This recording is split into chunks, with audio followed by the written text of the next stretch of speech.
Today we're going to be doing an oil change and a service light reset on this Taigo. So the first thing to do is pop the bonnet. With the bonnet raised, you can see the oil specification is there. Well, we've got the oil and we've ordered 20 litres of it, as we like a bulk discount, and we should get a few oil changes out of this. The important thing to remember is the specification. So the VW 50800 and the 509, and also we have got an oil filter, and hopefully that is the correct specification. We've got the car on ramps, and the first thing to do is remove the engine under tray. So at the back we've got 3 T40 Torx bolts to remove, and I always start at the back first when removing under trays. And there's also a couple of little plastic style plugs which you're going to need a hex bit to attack. There's one of them either side. So I've got another few of these. There's another couple either side, and 1, 2, 3, 4, 5. So a grand total of 9 to remove with the T20 Torx bit. So once all the bolts are removed, just slide the under tray and it'll come off just like so. I think it was held on by that clip at the back. Briefly I had to slide it back and forth and it just came off.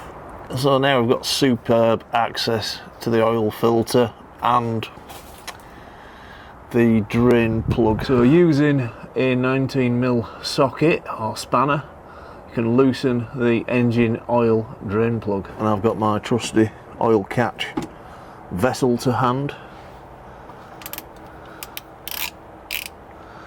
I'll do the rest by hand, taking great care to do my best to catch the oil. So what I'm going to do, you see there's a crush washer there, I'm going to hold on to that while I drain it, because we don't want that ending up in the oil. And position the bucket to catch the most. It's dripping now, and it is quite hot because this car has been on a run. It's pre-warmed hot oil. I'm happy at that. So the oil's now slowed down to a trickle, so what I'm going to do is undo the oil filler cap, and that should help the oil on its way out the engine. So I've got the oil filter in grasp, and I did actually manage to get 2 hands on it because it is a hand tight fit. So I'm just getting it started. I've got some movement there, so I'll build on that. And I've got another container on standby for when it all drips out. I'll just work that to and fro. See, the other container's come in handy. I'll let that drain. The bulk of it's gone now, so we'll just turn it off. You see there, it does say tighten by hand. Now if you are struggling to get this off, there is a range of tools you can get. You can get like a chain to go around or other things. So we're just going to let that drain in the same bucket. Now this tool's removed quite a lot of oil filters. We just splay it across and give it a turn. So when they're being put on a bit tight, that's removed more than any specialist tools I own. So I'm just going to let everything dribble out. It's dripping at the minute, so that's the way I'm going to keep it. I'm just going to patiently wait for it all to go. I'm not in a hurry. Well, with this being quite a lot of oil, I'm going to decant it into these washed out and dried, bone dry milk cartons. I have a couple of them. I've left it a few hours. That's one luxury you do have if you do your own work. And I think we're about done now. There's just a little tiny drop I've wiped off. I've had a bit of a clean up here on the underside of the engine, and I've cleaned this up. See, it's nice and shiny. That'll form the seal for the oil filter.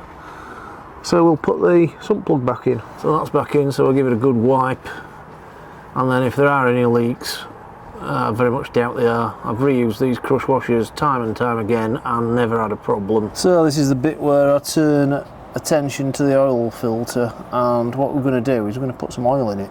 Now it does say to fill it, which we're not going to achieve because it goes underneath that way on, so any oil we put in will just ooze out. So we can half fill it, and I think that's an acceptable compromise. I'll put a bit in. It will actually fill right up, and then it'll go down. Just trying to show you that. Yeah, you can see it going down, and you'll wonder where the oil's gone. So while I've got a bit of this oil kicking around, we'll just wipe it on the seal. That way you get a good, nice seal to the vehicle, and you can see inside. Yeah, it's gone. So I'll put a bit more in and fit it to the car. So that is 50% full, so we'll just have a little trial and see what may happen. Yeah, I think that'll do it. And there we have it. No dribbles. I'm quite pleased with that. We'll get that hand tight and give it a good clean with a rag. Now, I like to tighten, slacken, and it's like 3 steps forwards, 2 back, but it is my choice. The theory being, if that seal does want to come loose, you're not going to put a kick in it, and it's going to form a good seal. I'll just go forwards a bit and backwards a bit, and that should do it. So what I'm going to do now is just add a bit of oil, perhaps half a litre or so, and then I'm going to have a look underneath for any leaks or anything obvious before I put the rest in. So it's been a while and there are no leaks, so we can have the pleasure of refitting the undertray. Well, we've got the car off the ramps and the undertray back on, and we'll just see how much oil's put in. I've only put a couple of litres in it, so we'll see where that registers on this dipstick. And we're barely registering on it, just on the tip. So I'll put another couple of litres in and see where we are then. It's just a case of pour a bit, wait a bit, check again. But we've put a little over 4 litres in, and you can see we're just about on the line there, so I'm very happy with that. So the next thing to do is reset the service light. So using these buttons, we're going to keep scrolling round till we find driving data. Then we're going to press arrow down and go up to range.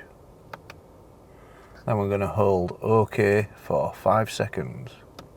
1, 2, 3, 4, 5. And release. And then we've got the service menu as came up. So we're going to go down to reset oil service. Reset oil change service. OK. That's the service interval reset. So that won't call the inspection warning, so we'll reset the inspection too and press OK. And we'll just do a quick restart just to check that warning has disappeared.